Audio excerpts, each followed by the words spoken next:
आता आपण बनवणार आहोत आज कढीपत्त्याची चटणी। हे एवढे पानं आहेत, धुवून कोरडे केलेले आहे त्याला। आणि हे 5-6 लाल मिरच्या वाळलेल्या, तीळ भाजलेली आणि शेंगदाणे सुद्धा भाजलेले, जिरा पावडर, हे साधं मीठ आहे आणि हे काळं मीठ आहे, आणि थोडा चाट मसाला।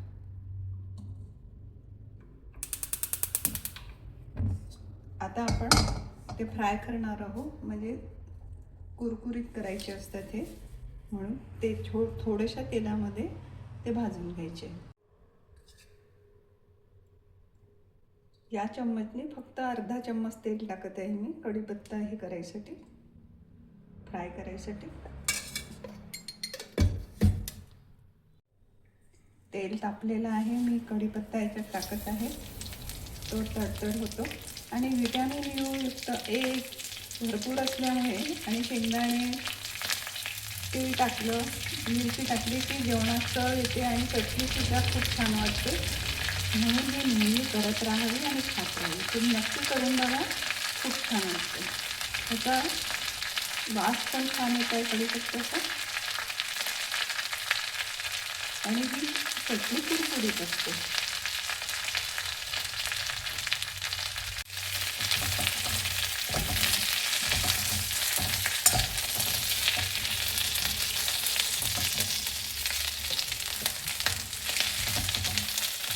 फक्त एवढंच तेल लागते, मग या चटणीला कुठल्याही प्रकारचं तेल वापरले जात नाही। तुम्हाला जेवताना जर चटणीत तेल पाहिजे असेल तर तुम्ही वरून तेल टाकू शकता।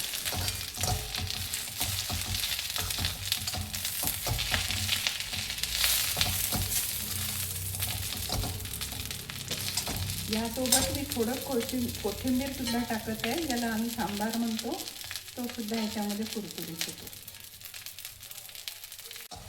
कढीपत्ता आणि कोथिंबीर एकदम कुरकुरीत छान झालेली आहे, ते आपण काढून घेऊ।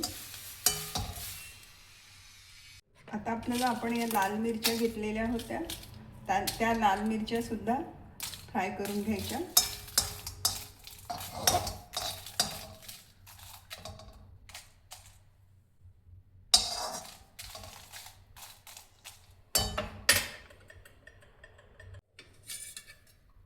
यामध्ये अगदी 2 थेंबच टाकायचं, तेल जास्त टाकायचं नाही,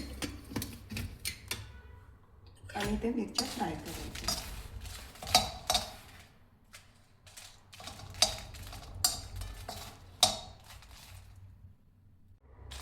तुम्हाला तिखट पाहिजे असेल तर याच्यामध्ये तुम्ही मिरच्या अजून जास्ती टाकू शकता, तुमच्या चवीप्रमाणे।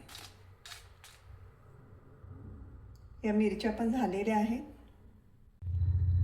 पोह्याच्या चम्मचने 2 चम्मच तीळ घेतलेली आहे आणि ती भाजलेली आहे, थोडी जास्ती घेतली तरी चालते। आणि शेंगदाणे पण मूठभर, त्यापेक्षा थोडी जास्ती। आणि हे 2 मी आता मिक्सरमधनं बारीक करत आहे। ही कढीपत्त्याची पानं, ज्याला गोडलिंब म्हणतात, आणि कोथिंबीर, सांबार, हे दोन्ही मी आता मिक्सरमधनं बारीक करत आहे।